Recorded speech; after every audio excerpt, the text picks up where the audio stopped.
Welcome to part 6 of a series I call Dive, where we dive into my personal ranked gameplay to see how we can both improve. On today's footage, we have me tanking as Groot and Celestial. In today's footage, we're going against a fellow Groot. This Groot was able to use his walls to try to block off my team. So when playing against Groot, something that I like to do is I like to make sure I have enough space to push forward and back up. What this means is as long as there's no walls behind me because my teammates are either shooting at it or I'm the one that's focusing it, it does not do extra damage. Because of the constant fighting on point, I was able to build up enough ult charges to try to target a support. I noticed that they haven't really used any healing ults, so I tried to force one of those by trying to get both supports together.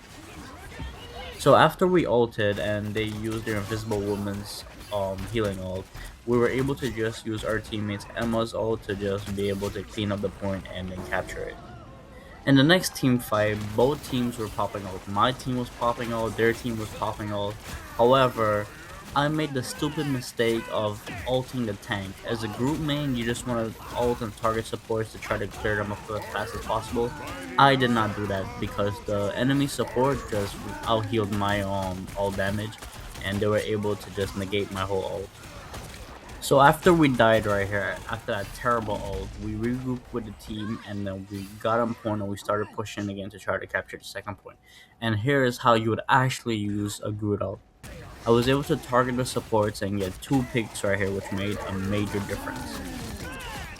After getting the second point, for some reason, me and my team just started staggering. Maybe it could have been because the enemy team switched comp and went to a Thor and a Fantastic, and we just couldn't deal with it. But for some reason, and by some shred of luck, we were able to push it and get the third point needed. So now we were on defense, and for this type of map that had a choke for the point, I usually like to run Penny so that way they have to come into my traps. However, that little shark Jeff, he had other plans. He was able to swallow me and spit me out. And then I realized maybe I should just go back Groot and stick to Groot. But it didn't matter what tank I switched to, that Jeff made sure I was dead off the map no matter what I did. Even if I went Groot to put down my wall to make sure I didn't get swallowed, he would wait till the wall get destroyed and then take me off the map with him.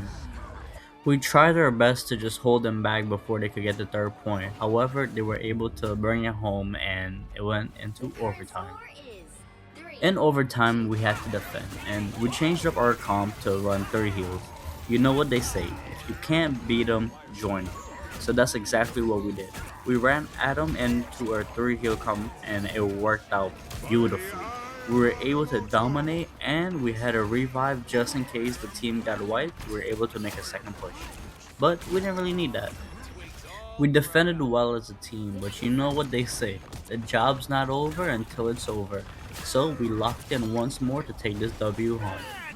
I made sure to save my ult just to get the supports, and then that's when I saw Cloak and Dagger and Loki, and I was like, yeah, I'm gonna have to get these two, and then we were able to win right away.